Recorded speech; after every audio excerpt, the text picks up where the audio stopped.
भूभुर्व आदि 7 उर्लोकों का वृत्तांत। श्री मैत्रेय जी बोले, ब्राह्मण, आपने मुझसे समस्त भूमंडल का वर्णन किया। हे मुने, अब मैं भूलोक आदि समस्त लोकों के विषय में सुनना चाहता हूँ। हे महाभाग, मुझ जिज्ञासु से आप ग्रहगण की स्थिति तथा उनके परिमाण आदि का यथावत वर्णन कीजिए। श्री पराशर जी बोले, जितनी दूर तक सूर्य और चंद्रमा की किरणों का प्रकाश जाता है, समुद्र, नदी और पर्वत आदि से युक्त उतना प्रदेश पृथ्वी कहलाता है। हे द्विज, जितना पृथ्वी का विस्तार और परिमंडल घेरा है, उतना ही विस्तार और परिमंडल भूवर्लोक का भी है।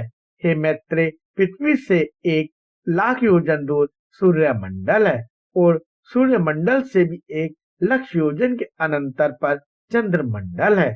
चंद्रमा से पूरे 100,000 1 लाख योजन ऊपर संपूर्ण नक्षत्र मंडल प्रकाशित हो रहा है। हे ब्राह्मण, नक्षत्र मंडल से 2 लाख योजन ऊपर बुध और बुध से भी 2 लाख योजन ऊपर शुक्र स्थित है। शुक्र से इतनी ही दूरी पर मंगल है और मंगल से भी 2 लाख योजन ऊपर बृहस्पति जी हैं। हे द्विजोत्तम, बृहस्पति जी से 2 लाख योजन ऊपर शनि है और शनि से 1 लाख योजन के अनंतर पर सप्तऋषि मंडल है तथा सप्तऋषि मंडल से भी 100,000 योजन ऊपर समस्त ज्योतिष चक्र की नाभि रूप ध्रुव मंडल स्थित है। हे महामुनि, मैंने तुमसे यह त्रिलोकी की उच्चता के विषय में वर्णन किया। यह त्रिलोकी यज्ञफल की भोग भूमि है और यज्ञ अनुष्ठान की स्थिति इस भारतवर्ष में ही है। ध्रुव से 1 करोड़ योजन ऊपर मेहरलोक है, जहाँ कल्याण पर्यंत रहने वाले भृगु आदि सिद्धगण रहते हैं। है मैत्रेय, उससे भी 2 करोड़ योजन ऊपर जनलोक है, जिसमें ब्रह्मा जी के एक प्रख्यात पुत्र निर्मलचित सनकादि रहते हैं। जनलोक से चौगुना अर्थात 8 करोड़ योजन ऊपर तपलोक है, जहाँ वैराज नामक देवगणों का निवास है, जिनका कभी दहन नहीं होता। तपलोक से 6 गुना अर्थात 12 करोड़ योजन के अंतर पर सत्यलोक सुशोभित है, जो ब्रह्मलोक भी कहलाता है और जिसमें फिर न मरने वाले अमरगण निवास करते हैं। जो भी पार्थिव वस्तु चर संचार के योग्य है, वह भूलोक है। उसका विस्तार मैं कह चुका। हे मुनिश्रेष्ठ, पृथ्वी और सूर्य के मध्य में जो सिद्धगण और मुनिगण सेवित स्थान है, वही दूसरा भूवर लोक है। सूर्य और ध्रुव के बीच में जो 14 लाख योजन का अंतर है, उसको लोक स्थिति का विचार करने वालों ने स्वरलोक कहा है। हे मैत्रेय, ये भुवा स्वकृतिक त्रिलोक्य कहलाते हैं और जन, तप तथा सत्य, ये तीनों आकृतक लोक हैं। इन कृतक और आकृतक त्रिलोकियों के मध्य में महलोक कहा जाता है, जो कल्पांत में केवल जन शून्य हो जाता है, अत्यंत नष्ट नहीं होता, इसलिए यह कृत का कृत कहलाता है। हे मैत्रेय, इस प्रकार मैंने तुमसे ये 7 लोक और 7 ही पताल कहे। इस ब्रह्मांड का बस इतना ही विस्तार है। यह ब्रह्मांड कपित कैत्य के बीज के समान ऊपर नीचे सब और अंडकहा से घिरा हुआ है। हे मैत्रेय, यह अंड अपने से 10 गुने जल से आवृत है और वह जल का संपूर्ण आवरण अग्नि से घिरा हुआ है। अग्नि वायु से और वायु आकाश से परिवेष्टित है तथा आकाश भूतों के कारण तामस अहंकार और अहंकार वह तत्व से घिरा हुआ है। हे मित्र, ये 7 उत्तरोत्तर एक दूसरे से 10 गुने हैं। मैं तत्व को भी प्रधान ने आवृत कर रखा है। वह अनंत है तथा उसका न कभी अंत नाश होता है, न कोई संख्या ही है, क्योंकि हे मुने, वह अनंत, असंख्य, अपरिमेय और संपूर्ण जगत का कारण है और वही परापरा करती है।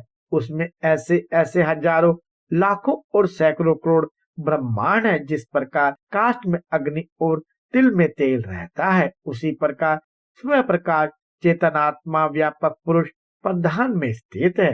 हे माबुदे, यह संशयशील आपस में मिले हुए प्रधान और पुरुष भी समस्त भूतों की स्वरूप भूता विष्णु शक्ति से आवृत है। हे महामते, वह विष्णु शक्ति ही प्रलय के समय उनके पाठक्य और स्थिति के समय उनके सम्मिलन की हेतु है तथा सर्गारंभ के समय वही उनके शोक की कारण है। जिस प्रकार जल के संसर्ग से वायु सैकड़ों जल कणों को धारण करता है, उसी प्रकार भगवान विष्णु की शक्ति भी प्रधान पुरुष में जगत को धारण करती है।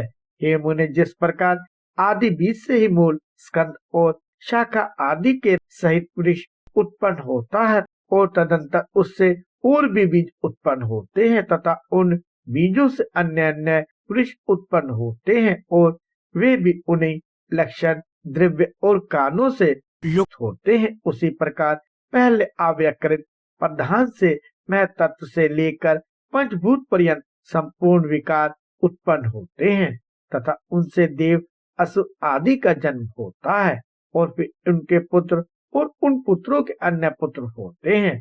अपने बीज से अन्य वृक्ष के उत्पन्न होने से जिस प्रकार पूर्व वृक्ष की कोई क्षति नहीं होती, उसी प्रकार अन्य प्राणियों के उत्पन्न होने से उनके जन्मदाता प्राणियों का ह्रास नहीं होता। जिस प्रकार आकाश और काल आदि संधि मात्र से ही वृक्ष के कारण होते हैं, उसी प्रकार भगवान श्री हरि भी बिना परिणाम के ही विश्व के कारण है।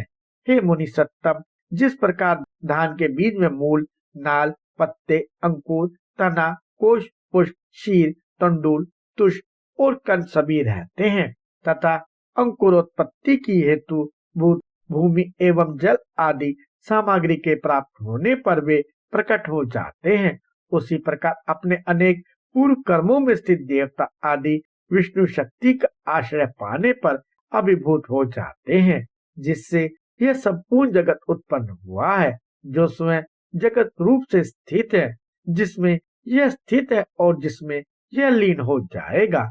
वह परब्रह्म ही विष्णु भगवान है।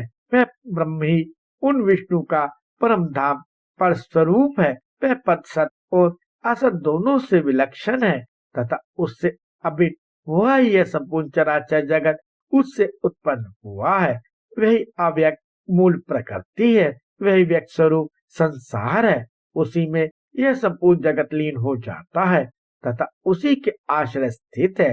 यज्ञ आदि क्रियाओं का कर्ता वही है।